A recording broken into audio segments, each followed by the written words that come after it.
Assalamualaikum Pak Irwan. Waalaikumsalam, Mbak. Aku Nabila, Pak Irwan. Sore hari Siap, ini kita akan ngomongin tentang investasi saham syariah bersama Pak Iwan Poncowinoto. Ini aku wah, invite dulu ya. siap-siap. Itu guru saya tuh, luar biasa. Oh, ya Pak. Oke. Assalamualaikum, Pak Halo, Iwan. Waduh, Assalamualaikum. Waalaikumsalam, Al Ustadz. Wah, ini guru saya jenggotnya seneng banget udah, sama udah, guru udah saya. berkurang nih sekarang jenggot sama ininya. Udah dipotong ya Pak Irfan ya? Udah dicukur, Pak. Kalau jenggot Syukur, ini yang alhamdulillah, alhamdulillah. beberapa kali. Alhamdulillah. Uh, Kalau saya emang udah berkurang rambutnya. Masih gondrong itu, Pak. Silakan, Mbak Gondrong Nabila. lumayan lah. Masih ada kelihatannya. Terima Oke. kasih Pak Iwan dan Pak Irwan. Alhamdulillah sudah bergabung nih bersama kita narasumber sore hari ini. Assalamualaikum semuanya. Pak Irwan sama Waalaikumsalam warahmatullahi. bagaimana nih Pak puasanya? Insya Allah lancar ya Pak sampai maghrib nanti. Insya Allah, adem terus soalnya tiap sore hujan. Amin, amin, amin. Oke, Pak Irwan dan Pak Iwan, aku sudah menyiapkan beberapa pertanyaan nih dari Za Finance juga untuk Pak Irwan dan Pak Iwan. Juga sama teman-teman yang sudah join live kita di sore hari ini, dan juga nanti aku akan menyiapkan beberapa pertanyaan juga nanti dari teman-teman yang sudah gabung juga. Sementara ini supaya tidak mengganggu kolom komentarnya aku matikan dulu ya. Oke, pertanyaan pertama untuk Pak Iwan nih. Pak Iwan, boleh nggak sih cerita awal mula memajukan pasar modal syariah di Indonesia, mengingat Pak Iwan bisa dibilang sebagai perintis pasar modal syariah Indonesia nih Pak.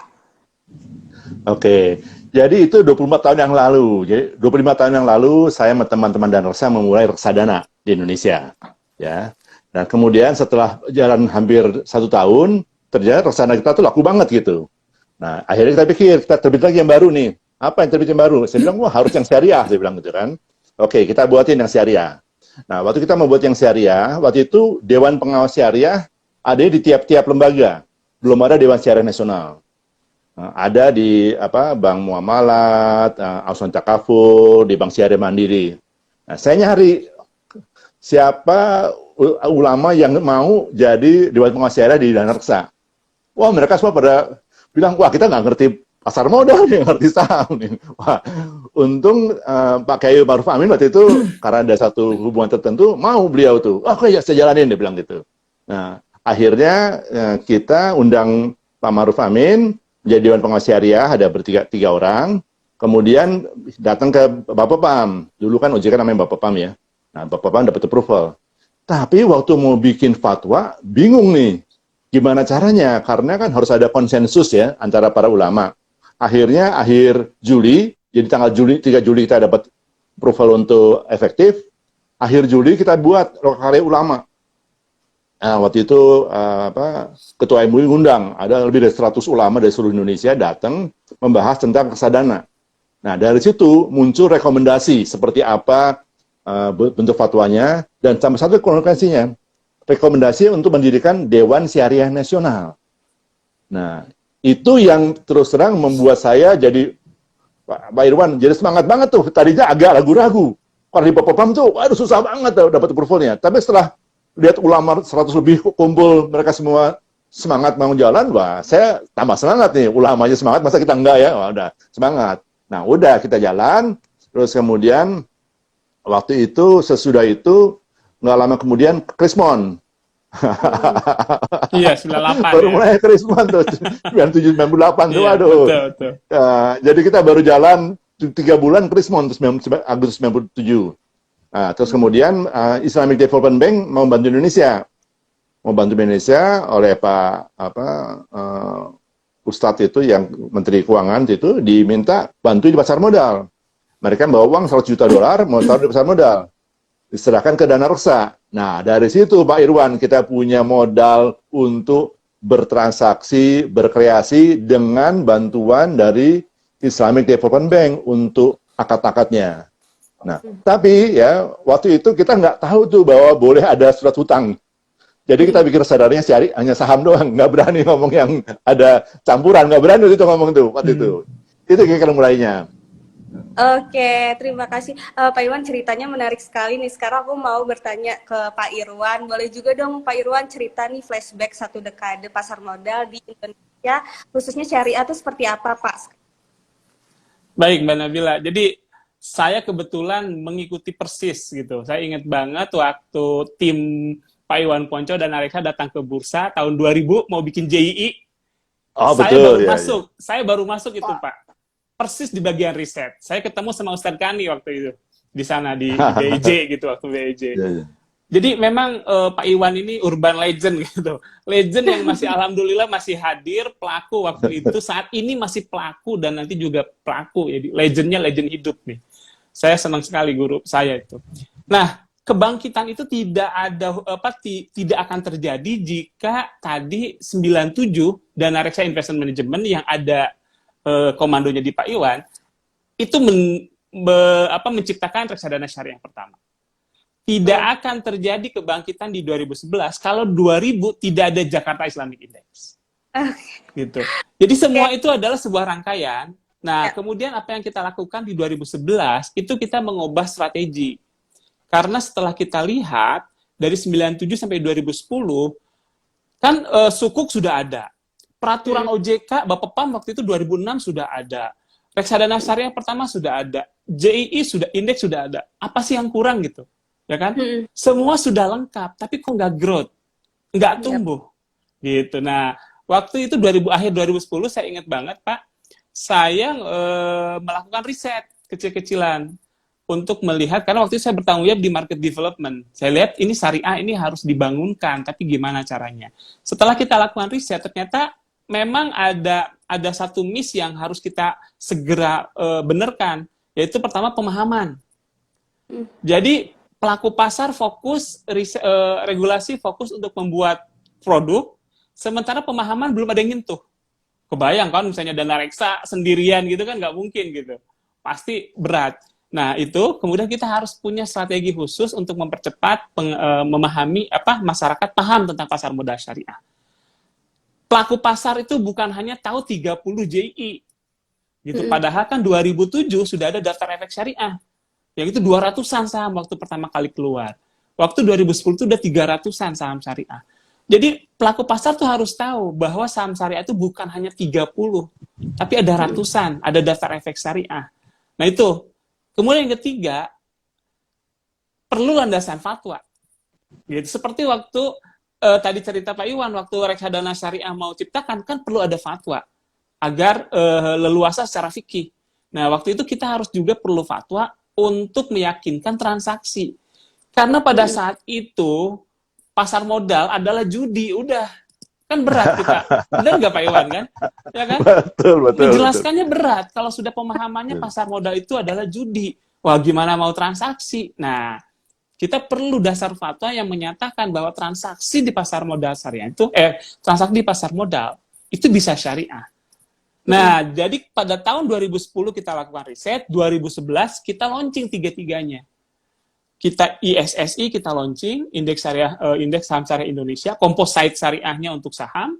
Kemudian di waktu yang bersamaan, fatwa nomor 80 tentang transaksinya juga kita launching. Gitu. Itu juga kita di backup sama Kiai Ma'ruf Amin, Pak Wapres waktu sangat full support. Kebetulan juga ada Ustadz Kani gitu yang paham banget waktu JI gimana. Jadi kita enak tektoknya tuh di DSN waktu itu tuh. Nah kemudian ada satu lagi yang akhirnya kita bilang oke, ini tahun kebangkitan. Itu adalah kita menciptakan sebuah mungkin kalau sekarang bilangnya robo gitu ya. Jadi kita mengkonversi fatwa menjadi sebuah sistem. Sehingga investor retail itu harus gampang kalau mentransaksi syariah. Nggak usah lagi baca-baca fatwa gitu kan, nggak usah ribet-ribet. Dengan menggunakan sistem itu, fatwa sudah ada di situ.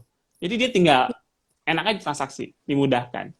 Nah, 3 variabel itulah yang akhirnya kita dari 2011 ke sini, landscape-nya berubah.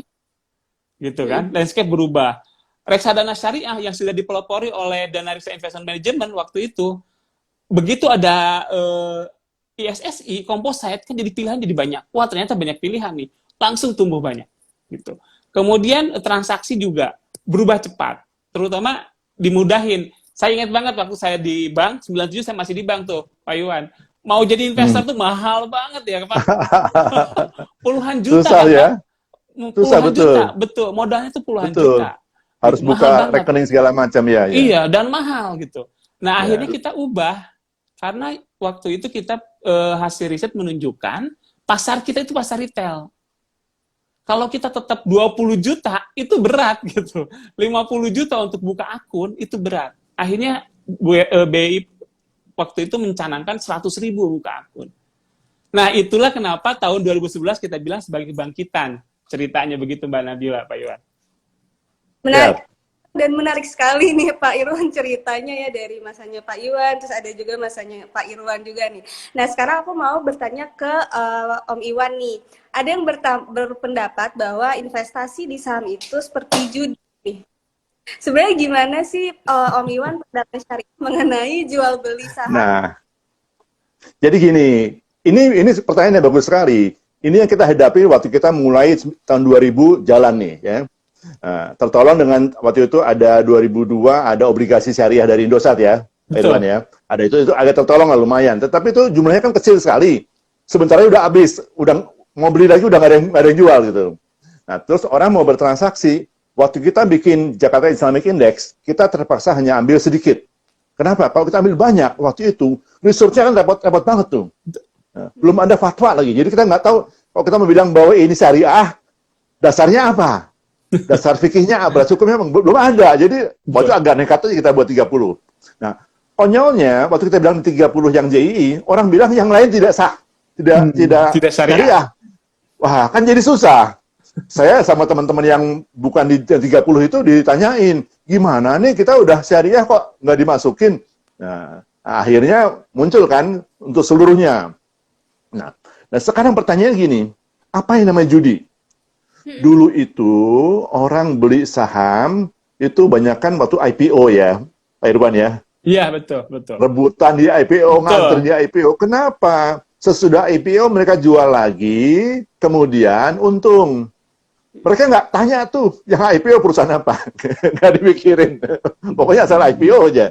Nah, akhirnya orang bilang, ini kan kayak juri. Juri kan dasarnya gitu. Kita naruh uang di satu nomor, satu kuda atau satu anjing atau satu mobil gitu kan. Kemudian kalau dia menang kita dapat uang gitu. Nah, itu kan nggak benar. Nah, waktu itu kita mulai ya Pak Irwan. Saya mulai dengan cerita sapi betina tuh, Al-Baqarah tuh. Iya, iya. Saya buat sapi betina. Jadi saya pakai nama, ada 3 orang, ada A, ada B, C. Jadi Ali, Badu, sama Cecep segala macam. Akhirnya orang mulai tahu. Karena kebetulan ayat-ayat tentang muamalah ada di Al-Baqarah. Nah, dari situ mulai muncul dan baru meluncur cepat sesudah dikasih jalannya. Aplikasinya ada dan harganya dibuat minimumnya, minimum entry levelnya 100.000. Wah, itu istilahnya sapu jagat semua langsung kena. Jalan tol. Jadi sini betul. Prinsipnya sekarang gini, orang yang tadi berpandangan dia beli saham itu yang penting IPO atau apa langsung jual lagi, itu menjadi hilang.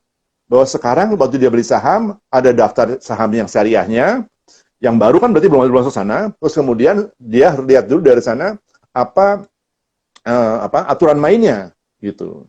Dengan ada aturan main maka berkurang peluang untuk judi. Yang namanya margin trading kan nggak boleh. Yang namanya short selling nggak boleh. Jadi semua yang mengarah ke judi itu sama Pak Irwan dihapus semua.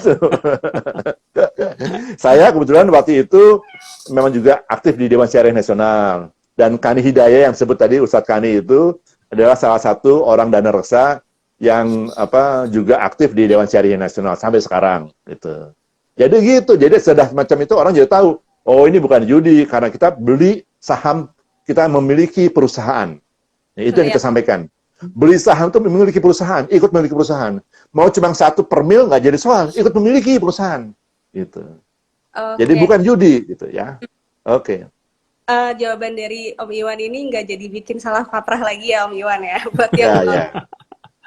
Oke, aku punya pertanyaan untuk Pak Irwan nih. Pak Irwan, apakah jual beli di IDX itu sudah halal atau belum, Pak? Nah, ini sebenarnya pertanyaannya nyambung dengan tadi, dengan pertanyaan judi atau bukan gitu. Tadi kan Pak Iwan cerita dari sejarah kenapa orang akhirnya mengatakan mengaitkan itu seperti judi. Karena kayak bidding aja kan, taruh dapat nggak dapat gitu. Dulu kan sampai titip-titip KTP, saya ingat banget tuh Pak Iwan. Kalau ada yang IPO tuh ngantri nitip KTP gitu, tukang beca, tukang apa dititipin. Nah, kemudian dengan ada fatwa nomor 80 itu semakin memperjelas bahwa transaksi saham di Bursa Efek Indonesia itu bukan judi. Karena di fatwa itu dijelaskan, namanya juga transaksi, akadnya jual beli. Gitu. Yang tadi Pak Iwan cerita, Om Iwan, nah biar gampang deh kita Om Iwan aja. Gitu. Om Iwan cerita tentang sejarahnya kenapa orang merasa itu seperti judi, akhirnya diperjelas lagi oleh DSN MUI bahwa itu bukan judi. Karena di fatwa disebutkan transaksi di pasar sekunder itu adalah transaksi yang berbasis jual beli. Malah disebutkan lebih khusus, jual belinya apa? By al musawamah. Jadi jual beli continuous auction lah. Jadi continuous auction itu bahasa keren, bahasa fikihnya adalah by al musawamah. Nah, tahun ini keluar lagi fatwa baru, fatwa nomor 135 tentang saham yang lebih memperjelas lagi. Kalau fatwa nomor 80 yang tahun 2011 itu fokus di transaksi pasar sekunder. Ya. Kalau fatwa nomor 135 tentang saham itu mencakup juga transaksi di pasar primer yang tadi IPO. Gitu. Jadi sekarang sudah clear, sudah jelas secara syariah boleh. Tapi ingat, bolehnya itu ada syarat-syarat. Yang penting pokoknya beli saham syariah enggak gitu. Pak Irwan, pertanyaan selanjutnya ini, bagaimana IDX saat ini membantu investor untuk bisa membedakan saham syariah dan saham konvensional? Nah, itu yang paling gampang. Sebenarnya, saya ingat banget ceritanya. Jadi, waktu itu kami, ketika sudah dapat indeks ISSI, punya fatwa, kita sosialisasi, Om Iwan. Kita sosialisasi ke daerah. Di satu daerah di Lampung, ada ibu-ibu nanya, Pak, saya punya saham. Kebetulan ibu-ibu itu punya saham sebanyak 10. Saya ingat banget tuh. Dia punya portofolio isi sahamnya 10. Saham saya mana yang syariah, mana yang tidak. Wah, saya bingung, Pak. Dari 300-an itu kan milih kan satu-satu kan. Wah, saya pakai Excel lah, cepat buru-buru gitu. Tapi saya mikir, gimana ceritanya investor yang mau langsung. Sementara kan jual beli saham itu waktu cepet. Wah, gitu kan. Semakin terlambat, semakin telat momentum kan. Akhirnya, kemudian kita melakukan diskusi dengan DSN, akhirnya kita meluncurkanlah sistem SOTS. Dengan SOTS itu gampang banget. Kalau tiba-tiba kita masukin ditolak, misalnya tiba-tiba kita masukin kode BBCA itu, ditolak oleh sistem, oh sahamnya nggak syariah. Belum transaksi nih, baru nginput sahamnya langsung ditolak nggak syariah. Jadi di situ sistem sudah membedakan mana yang syariah, mana yang tidak sahamnya. Tapi kalau untuk yang riset, ada juga IDX mengenalkan di belakang TBK ada dalam tanda kurung S.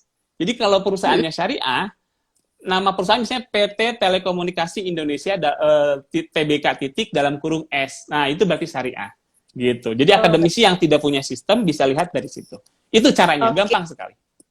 Iya. Nah, kalau kita sudah tahu nih membedakan mana saham syariah dan mana saham yang konvensional. Untuk Pak Iwan nih pertanyaannya, bagaimana ya menetapkan harga saham agar investasi saham kita itu sesuai syariah? Oke, jadi gini. Zaman saya dulu, kita harus riset sendiri. Nyari laporan keuangan segala macam. Zaman sekarang udah beda jauh. Saya kalau buka platform, misalnya jauh-jauh udah ambil yang dari IDX, dari BI aja. Di sana sudah ada laporannya. Sudah dikasih tahu tuh. Jadi di bursa, kalau sekarang cetak nggak terlalu, waktunya nggak cukup ya. Ada yang namanya misalkan price to earning ratio. Ada yang namanya price to book value. Ada macam-macam. Ya, terus juga ada growth-nya seperti apa. Itu semua datanya ada sekarang. Dari situ kita bisa lihat. Jadi dasarnya begini. Di syariah, waktu kita membeli saham, kita harus paham dulu perusahaan seperti apa. Nggak boleh beli yang kita nggak paham. Nggak boleh. Karena berarti kita bertransaksi jual beli atas sesuatu yang kita nggak tahu. Itu dilarang di syariah. Harus tahu dulu. Ya. Jadi harus paham perusahaan seperti apa. Kemudian yang kedua, setelah paham itu, kita bisa dapetin datanya. Kalau enggak jadi goror. Kita beli nggak tahu datanya. Nah, dulu datanya susah, sekarang datanya gampang. Di situsnya Bursa Efek Indonesia udah ada, di platform-platform juga ada, semua lengkap. Nah, dari situ kita bisa lihat kan, sekarang tuh kira-kira perusahaan seperti apa, untungnya bagaimana, penjualan seperti apa. Kita lihat 5 tahun sebelumnya apa yang terjadi. Dari situ kita bisa perkirakan kira-kira ini perusahaan seperti apa ke depan. Ya, kita lihat kondisi ekonomi segala macam. Nah, itu kalau orangnya pinter, punya pengetahuan. Kalau enggak, sekarang di aplikasi juga ada tuh. Udah ada dari riset ini bilang, saya perkirakan harga akan seperti sekian. Nah, tinggal Anda punya pemahaman kira-kira menurut Anda masuk akal nggak pernyataan itu. Nah, dari situ Anda tentukan. Jadi kalau Anda tentukan, katakanlah tadi saham Telkom, katakanlah di sana dibilang harganya, saya nggak apa sekarang harga berapa, katakan 2.000 ya. Sekarang di pasar harganya 1.500 ya, kita beli dong. Karena menurut orang-orang, masih penelitian ini value-nya 2.000. Gitu. Jadi valuasi sekarang jadi penting sekali. Dan untungnya sekarang ini, dibandingkan sama 24 tahun yang lalu, sekarang ini sistemnya ada gitu. Jadi pemula-pemula dengan uang 1 juta aja sekarang sudah bisa tuh jalan tuh. Dapat informasi yang lengkap. Yang dulu tuh saya harus setengah mati nyari di di sistem. Sekarang ada semua gitu. Nah, jadi dengan situ, tapi kuncinya adalah satu. Jangan beli saham yang Anda tidak tahu. Itu peraturannya. Nggak boleh kita beli saham yang nggak tahu. Karena itu nggak susah syariah. Gitu. Ya. Kalau kita udah tahu, boleh. Nah, berapa kita tahu? 5, 10, boleh, cukup lah. Anda tidak perlu tahu 30, nggak perlu lah. Ya, kecuali emang Anda mau jadi manajer investasi, punya uang triliunan ya. Tapi kalau Anda punya uangnya hanya miliaran aja, ya 5, 10 cukup lah. Gitu. Jadi, Anda tahu mana yang Anda bisa investasikan. Gitu. Baik, terima kasih Om Iwan. Nah, ini sekarang pertanyaan terakhir untuk Pak Irwan. Sebentar. Bicara tentang saham syariah nih Pak Irwan, aku dan teman-teman semua tuh juga mau tahu nih juga mau tahu dari Pak Irwan bagaimana pertumbuhan jumlah investor syariah saat ini menurut IDX. Nah, kita harus definisikan dulu apa yang dimaksud dengan investor syariah, gitu ya. Jadi ada 2 karakter. Ada investor yang membeli saham syariah, tapi dia tidak mengakui sebagai investor syariah. Gitu. Karena kan sahamnya 60% nih, hampir di atas 400 saham yang ada di bursa itu syariah. Jadi potensi untuk kita beli saham syariah itu besar banget, sekitar 60%, gitu ya. Nah, tetapi bursa mendefinisikan ada yang disebut dengan investor syariah. Investor syariah menurut definisi bursa adalah mereka yang buka akun di perusahaan sekuritas yang mempunyai sistem syariah, yaitu kalau kita bilangnya ABSOTS, anggota bursa syariah online trading system. Itu nama sistemnya, syariah online trading system. Nah, mereka yang buka akun di ABSOTS itu adalah investor syariah. Gitu. Nah, itu growth-nya luar biasa. Begitu kita ciptakan sistemnya di 2011 sampai dengan posisi per 2002 akhir 2011 itu 500 orang investor syariah. Posisi per Januari Maret kemarin itu sekitar 93 ribuan orang. Jadi growth-nya itu di atas 16.000% dalam 1 dekade. Gitu. Betul, secara jumlah kecil. Sekitar 4,5% dibandingkan total investor yang ada sekarang ini. Apalagi dibandingkan dengan jumlah penduduk atau potensi, masih sangat kecil. Justru disitulah ruang tumbuh untuk syariah itu masih luar biasa. Gitu. Disitulah marketnya ada. Growth-nya, kalau bisnis kan yang penting growth. Karena kalau growth berarti bisnis bisa tumbuh terus. Nah, investor syariah growth-nya luar biasa. In average, rata-rata setiap tahunnya gede banget. Dan itu akan terus. Gitu ya. Karena tahun ini ada fakta lain nih, Om Iwan, yang menarik. Transaksi yang dilakukan oleh mereka 3 bulan terakhir di tahun 2021 itu sudah mencapai triliunan. Padahal tahun kemarin itu masih miliaran, ratusan miliar gitu. Jadi sekarang jumlah transaksi juga ikutan naik. Padahal awalnya kita fokus ke retail. Oke. Nah, ada tambahan lain dari Om Iwan mungkin? Oke, jadi saya kira yang menarik sekali sini adalah gitu. Dulu orang yang masuk ke reksadana itu karena merasa kalau reksadana syariah udah pasti aman, ya, udah ada dewan pengawas syariah, udah ada aturan-aturannya. Tapi mereka banyak yang merasa aduh, kurang nih. Saya masih pengen lebih dalam lagi. Kalau di reksadana kan cuma kayak penumpang di bus, duduk aja di sana. Nggak ikut-ikutan nyupir. Kalau dia pengen punya mobil kecil, tapi bisa nyupir, nah, dia mulai masuk gitu.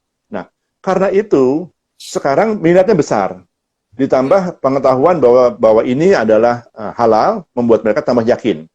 Dan sampai itu juga, kalau kita ngomong untuk jangka panjang, 10 tahun, 20 tahun, jadi untuk umuran kayak Nabila gitu ya, atau mungkin masih Pak Ridwan masih boleh lah, kalau saya kan udah 66 nih. Saya masih milenial, Masih milenial. Jadi, apa namanya, investasi di saham itu menjadi kebutuhan, bukan hanya peluang, kebutuhan. Dan sekarang ada syariah, ada sistemnya. Jadi udah nggak mungkin salah lah yang dibeli. Tinggal pertanyaannya adalah, saham mana cocok buat kita? Sebagai ilustrasi ya, makanan itu banyak makan kan, yang halal. Banyak makanan macam-macam halal. Termasuk sate kambing halal, durian halal, segala macam halal. Tapi orang-orang umuran saya udah mengurangi sate kambing, mengurangi durian, mengurangi yang banyak lemak, banyak gula gitu. Kenapa? Itu nggak cocok buat kita. Nggak toyib, sama ya? di sini. Betul. Nah, sama di sini. Saham yang syariah itu sekarang berapa ratus ya? 400-an lebih, Pak. 400 lebih. Nah, Anda nggak perlu ambil semua. Pilih aja beberapa yang Anda sukai dan cocok buat Anda. Bisnisnya, cara bekerja bisnisnya, pimpinannya, cocok sama Anda. Anda jalan di situ. Ya. Dari situ, nanti Anda boleh bertransaksi. Mau tiap hari juga boleh, gitu. Mau jual beli boleh. Nggak dilarang untuk jual beli. Itu. Jadi kalau dibilang nggak boleh trading, salah. Trading boleh. Tetapi trading di tempat yang Anda kenal. Sehingga kalau Anda tidak bisa menjual, Anda megang itu untuk 5 tahun lagi, Anda masih tetap senang. Karena Anda paham perusahaannya. Gitu. Ya. Itu kira-kira. Oke, sebenarnya itu tadi pertanyaan terakhir dari aku sih, Om Iwan, yang boleh nggak sih sebenarnya trading saham yang syariah itu, tapi sudah terjawab ya. Boleh. Bolanya pakai banget ya, Om. Boleh pakai Banget. Karena apa? Jadi gini, ada orang bertanya sama saya, Om Iwan, boleh nggak saya beli saham pagi hari, jual siang hari? Saya bilang, ada cerita loh, lebih hebat lagi. Sahabat Rasulullah, beli kambing, punya orang, belum lama dia pegang, dibeli orang lain lagi. Dan itu halal, itu sah, itu sahabat Rasulullah. Bayangin, gitu. Jadi, kambing nggak boleh, boleh aja. Pertanyaannya, niat kamu waktu beli apa? Wah, kalau niat kamu waktu beli itu memanfaatkan fluktuasi, nggak dilarang juga. Tapi harus paham perusahaannya, sehingga kalau nanti perhitungan kamu salah, kamu nggak kecewa. Kenapa? Kamu masih kenal perusahaannya. Kamu memiliki perusahaannya. Gitu. Jadi sampingannya boleh, tetapi yang utamanya nggak boleh dilupakan. Ya. Jadi trading bukan nggak boleh, boleh. Gitu. Ya. Kalau nggak boleh, kasihan ya, Om. Kalau trading nggak boleh, kasihan yang retail. Dapat dari mana? Ngandelin dividen. Cuma 1 juta. Boleh, dapat tapi caranya. Dan sekarang udah ada sistemnya, jadi enak, nyaman gitu. Ya, jangan salah. Itu bukan judi loh. Betul. Itu kan judi, karena Anda pilih perusahaan yang Anda kenal. Sekarang ada tadi apa yang nomor 135 yang baru ya? Iya, 135. 135. Itu boleh perusahaan-perusahaan yang baru IPO. Itu juga sekarang berarti boleh IPO. Tapi yang Anda kenal, Anda paham. Anda baca dulu prospektusnya. Paling nggak Anda baca ulasan-ulasannya di situs atau di mana. Jadi jangan asal beli kodenya apa? ABCD. Beli nggak tahu perusahaannya apa ABCD. Nggak boleh gitu ya. Oke. Om Iwan dan Pak Irwan, nggak kerasa nih waktunya sudah 30 menit. Alhamdulillah bisa diskusi dan mendapat penjelasan yang sangat dari Om Iwan dan juga Pak Irwan. Nah, aku tuh sudah ada yang masuk nih beberapa pertanyaan. Mungkin aku ngambilnya 2 aja kali ya buat Pak Iwan, buat Om Iwan dan Pak Irwan. Oke, ini pertanyaan pertama buat Pak Irwan dulu deh. Pak Irwan, bagaimana metode seleksi JII tahun 2000 waktu sebelum ada peraturan DE? Itu Pak Iwan, Om Iwan itu. Karena gini, Om Iwan, karena JI ya kan JI itu yang nyeleksi kan dari timnya Om Iwan. Kalau bursa itu cuma nyeleksi likuiditasnya aja, nyeleksi syariahnya tuh Om Iwan yang bikin. Nah, Om Iwan, monggo. Dulu JI jadi gini ya. Masih ingat. Gini. waktu mau ingat masih ya, gitu-gituan sih nggak akan lupa. Nah, jadi waktu itu Kiai Maruf Amin nanya sama saya nih, Pak Iwan, kita harus punya contoh nih, perusahaan-perusahaan mana yang sesuai syariah. Oke, nah bahkan waktu itu membuat fatwa, nanyain berapa perbandingan antara hutang sama modal, nisbah antara hutang sama modal. Nanya sama saya, wah saya bingung nih, kalau saya nggak jawab, Pak Kiai Maruf Amin nggak keluar nih fatwanya nih, wah. Jadi saya sama Kani sama teman-teman tuh buat seleksi.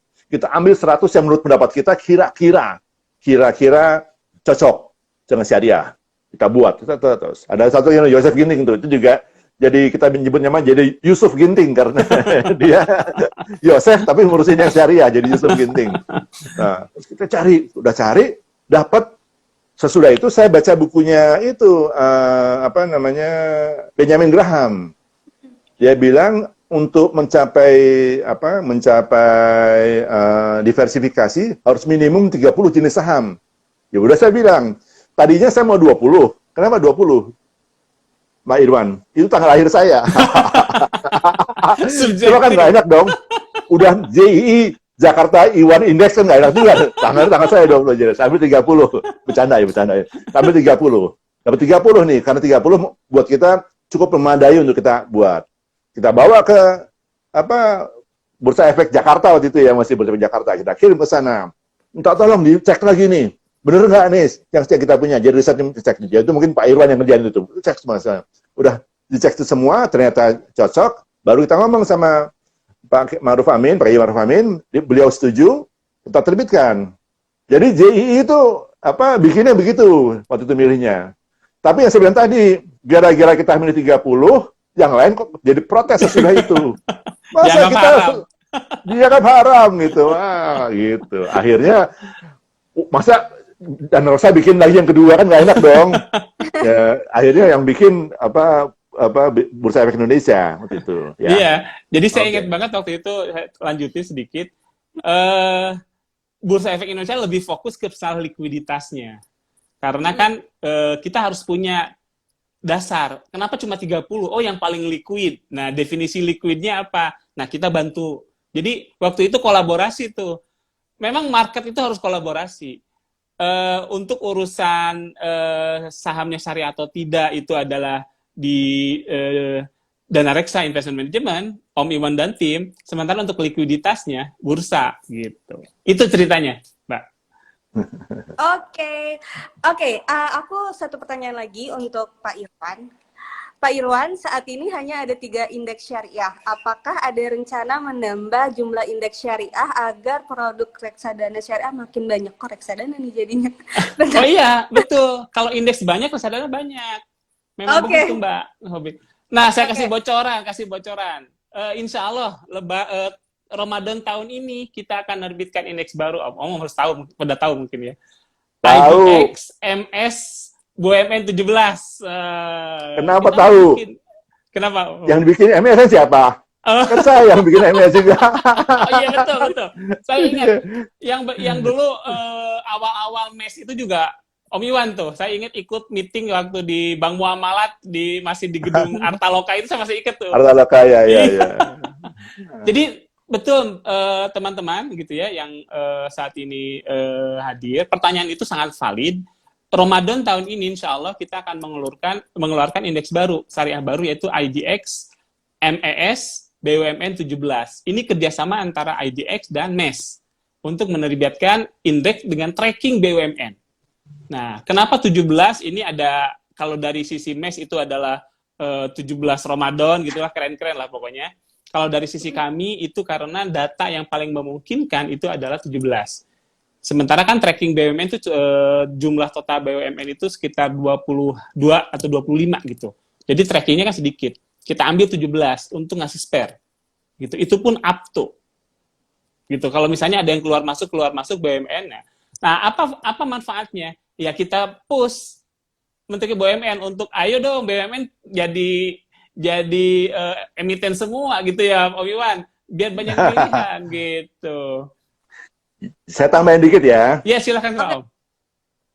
BUMN itu pasti bagi dividen. Kenapa? Kalau dia nggak bagi dividen, pemerintah marah. Pemerintah Betul, dapat betul. duit dari mana? Kan pemerintah nggak Betul. mungkin jual-jual saham. Jadi BUMN harus bagi dividen. Emiten yang lain tidak harus bagi dividen karena pemegang saham bisa menjual sebagian sahamnya kan. Pemerintah nggak bisa. Itu yang pertama. Yang kedua, dulu waktu pertama kali kita bikin PNM tuh, Perubahan Nasional Madani, itu idenya sebetulnya semua saham BUMN dijadikan satu pool of fund gitu, yang kemudian disertifikatkan. Waktu itu idenya asalnya seperti itu. Tapi kan satu hal jadi nggak punya. Nah sekarang kebetulan Menteri BUMN-nya itu diangkat jadi Ketua Umum Masyarakat Yes. Ekonomi Syariah. Jadi memang takdirnya begitu. Udah gitu, yang dulu memulai ini, Kiai Maruf Amin, sekarang jadi Wapres. Nah, kemudian satu lagi, yang dulu ikut ngajar tentang ekonomi syariah waktu masih jadi dosen di Fakultas Ekonomi Indonesia, namanya SMI, sekarang jadi Ketua Umum Ikatan Ahli Ekonomi Indonesia, Islam. Ya kan? Ikatan Betul, Ahli betul. Ekonomi IAI. Islam gitu. Nah, jadi semua udah cocok banget ini nih. Timingnya udah tepat banget. Jadi Pak Irwan ini berbahagia banget lah. Saya tambahin Masuk satu. bursa efek Om. pas mulai, sekarang pas sedang apa booming-boomingnya memegang tempat yang tepat. Waduh, pahalanya banyak nih. Asik nih Pak Irwan. Amin. Aduh. Saya tambahin Om Iwan Garis satu tangan lagi. orang beda-beda ya. Betul. Saya tambahin satu lagi. Sekjennya MES itu adalah yang pertama kali bikin obligasi syariah 2002. IG Hasin. Iya, iya. Ya waktu itu Sekjen ya MES. sama si Diterima waktu siapa itu. direktur keuangannya? Direktur keuangan Indosat tuh ya. Gitu itu. Ya, siap. Pak Irwan dan Om Iwan, nggak kerasa sudah 30 menit. Mungkin dari Pak Irwan dan Om Iwan boleh kasih nih closing statement sedikit buat teman-teman yang udah join di live hari sore ini. Silakan. Senior dulu. Legend dulu. Sederhana lah. Sederhana. Tujuan hidup apa? Tujuan hidup adalah akhir yang hasanah. Ya. Untuk akhir yang hasanah, pertama, ya harus bisa hidup sampai akhir hidup itu dengan sehat, dan cukup punya uang untuk itu. Untuk punya uang cukup, kita harus investasi. Investasinya biar tetap sehat, ya yang halal. Jadi, untuk husnul khotimah, akhir yang hasanah, jangan lupa investasi halal di pasar modal. Sederhana banget lah. Oke. Itu kalau itu bahasa senior begitu, Mbak Nabila. Kalau bahasa saya lebih simpel lagi. Persis idenya dengan Om Iwan, cuma simpel. Kalau mau dapat cuan dan berkah, jadi investor syariah. Asik. Milenial lain cara ngomongnya. Ini kolonial, itu milenial.